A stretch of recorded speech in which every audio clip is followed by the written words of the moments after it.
Vas-y. Concentrons-nous. Oui.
C'est déjà c'est bon.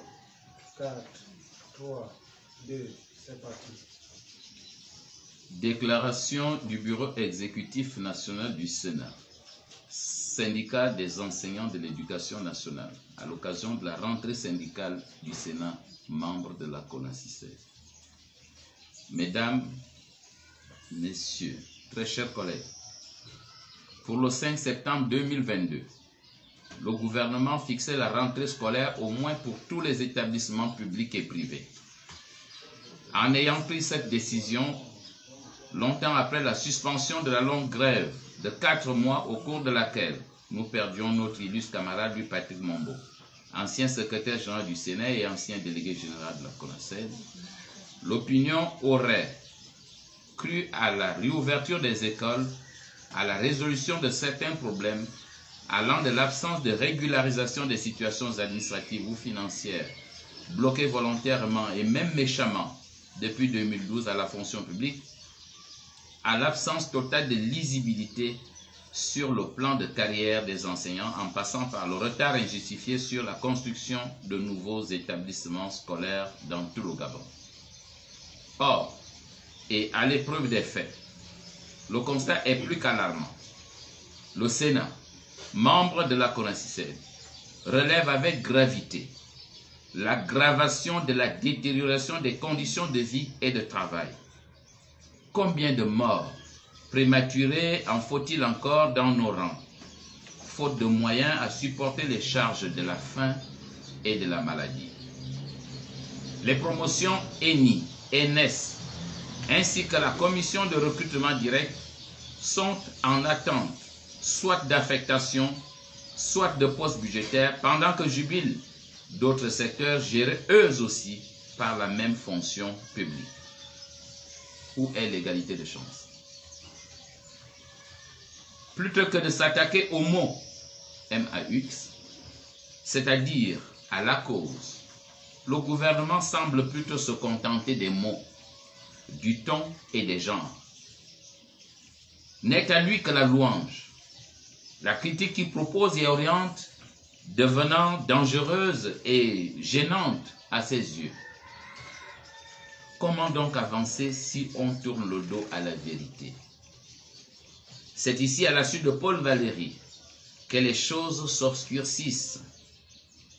Le résultat de cette approche est qu'on finit par ne s'entourer que de vautours et de flatteurs dont la vie ou survie ne tient qu'aux dépens de celui ou de celle qui écoute. Il va ainsi des attelages à qui gagne perd et à qui perd gagne, au soutien intéressé et égoïste.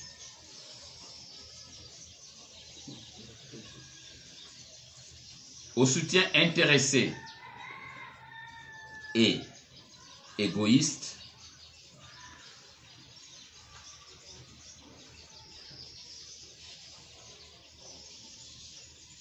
de la proposition au demeurant insipide à l'éducation nationale de l'âge de départ à la retraite à 62 ou à 65 ans. Sur ce sujet d'ailleurs, le Sénat y pose fermement et pour l'instant son veto, en apportant son soutien total à dynamique unitaire ou au Graal Sens, dont la pertinence de l'argumentation à ce propos ne souffre d'aucune ambiguïté. Est-il besoin de rappeler que la ruse et l'imposture peuvent exposer parfois la décision au ridicule et au dénigrement? À qui la faute donc, si la confiance de la décision cède avec fébrilité et légèreté au son opportuniste qui vend l'illusion de la maîtrise de tout et de tous? Voilà là où nous en sommes. Comprenne qui pourra.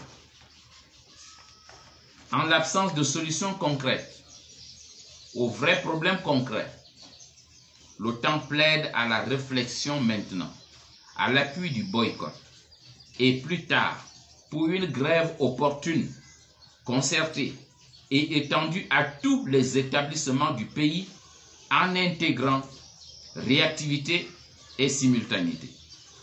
Autrement dit, et au terme de l'actualisation de notre cahier de charges, il nous faut inexorablement avancer vers la création du nécessaire rapport de force. À ce propos d'ailleurs, le Sénat appelle à coaliser en urgence toutes les forces libres du secteur éducation. Comment peut-il en être autrement?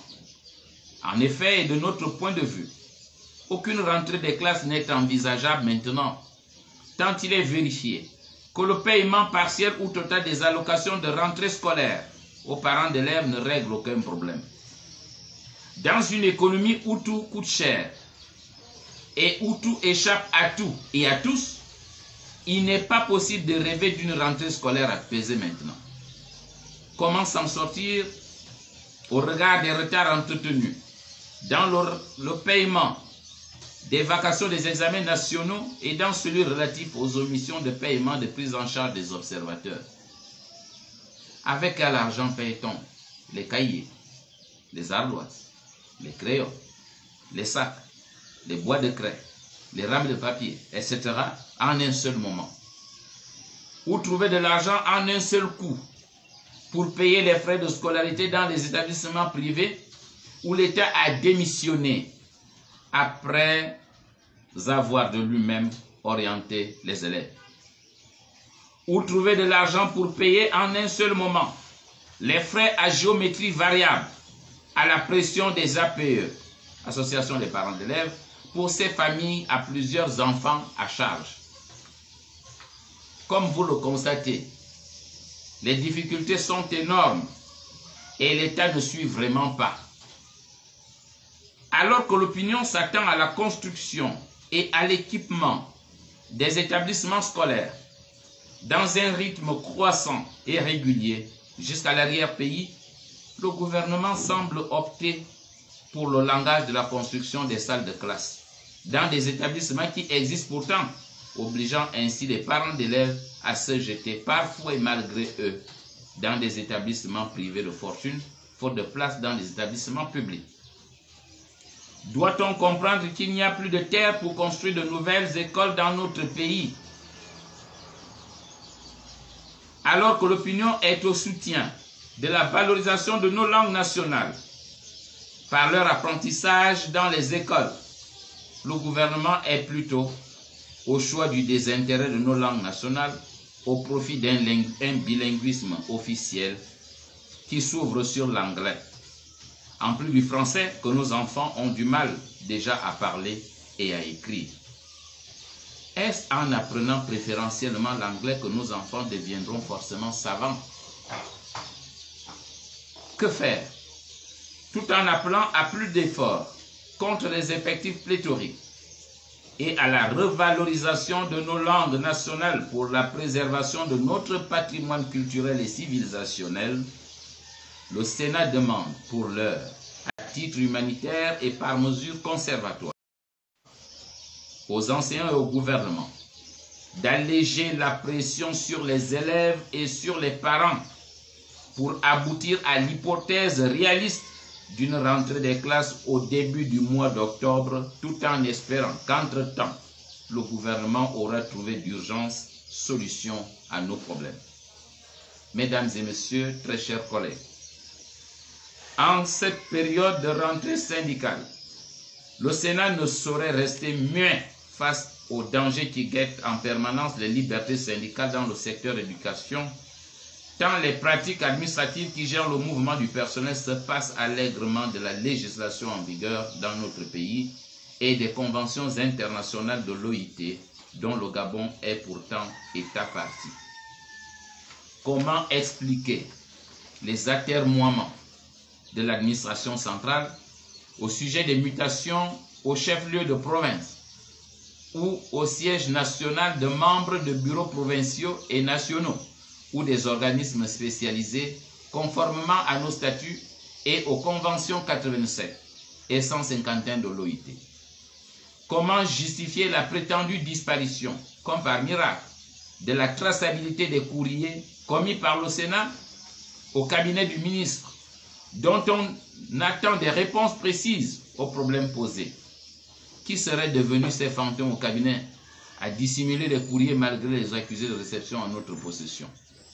Enfin, et sur l'acharnement contre Jean-Rémy Yama, président des Dynamiques Unitaires, toujours en détention injuste et injustement suspendu de solde, le Sénat, membre des Dynamiques Unitaires par la médiation de la CONACYCED, a appris avec beaucoup de peine encore, et encore une fois de trop, le décès à Dakar au Sénégal de l'épouse de Jean-Rémy Yama. Tout en exprimant ses sincères condoléances à ce dernier, le Sénat condamne avec la dernière énergie la tradition de l'arbitraire par l'usage disproportionné de la force d'État au péril de la vie de ce citoyen en raison de ses convictions.